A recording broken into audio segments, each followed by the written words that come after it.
12 ingredients ఉన్నాయి అనుకోండి sir అందులో ఒక్కటి కాకపోయినా you cannot claim that your product is an organic one. నేను అనొచ్చా కూడా తెలియదు. ఒక దాన్ని ఫుడ్ అని పిలవలేను నేను. ఓ మై గాడ్, ఏంటి సార్ అలాంటి ఇంగ్రీడియంట్స్ ఉంటాయి. డొల్లగా ఉండటం పక్కన పెడితే అది పాయిజన్ లాగా యాక్ట్ చేస్తుంది. You're killing our next generation. Why? Because smash. పాత రెసిపీస్ అన్ని కూడా తాళపత్ర గ్రంథాల్లో రాసి పెట్టలేము సార్. అసలు ఫుడ్లో కలర్ ఎందుకు సార్, నాకు అర్థం కాదు. ఫుడ్లో నేను ఇవి వాడను అని చెప్పుకోవాల్సిన పరిస్థితి రావటమే పెద్ద సమస్య.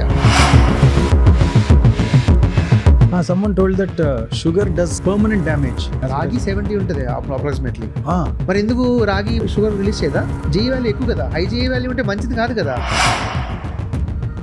తాతలు అమ్మమ్మలు ఏం చెప్పారు కళ్ళు మూసుకుని అది ఫాలో అవ్వాలి. ఇంకో బ్యాడ్ లక్ ఏంటంటే కొంతమంది అమ్మమ్మలకి 45-50 ఏళ్ళు ఉన్నాయి. వాళ్ళందరూ ఆల్రెడీ ఇదే తిని పెరిగారు. వాళ్ళని అడిగినా మీకు ఉపయోగం ఏమి ఉండదు.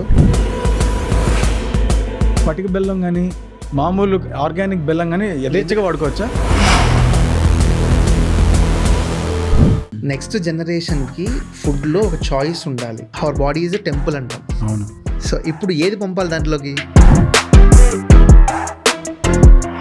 ఏది ఏన్షియంటో ఏది ఓల్డో తెలియట్లేదు. అద్భుతమైన మిల్లెట్స్ నేమో మనం గేదెలకు పెడతా. Sorry voice. No problem, go ahead. మన పికిల్స్ ఒక అద్భుతం. గోంగూర మన ప్రపంచానికి ఇచ్చిన ఒక గొప్ప వరం. రీసెర్చర్, సైంటిస్ట్ ఏదేదో అయిపోయి ఉంటారు మీరు. బిజినెస్ మ్యాన్ తప్ప 400 రూపాయలు పెట్టుకునే కుకీలో కూడా చెప్పండి సార్, తర్వాత చూసుకుందాం మనం.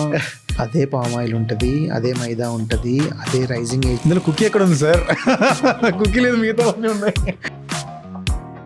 చాలా మంది అడిగారు ఏం కొత్తగా చేయట్లేదు కదా.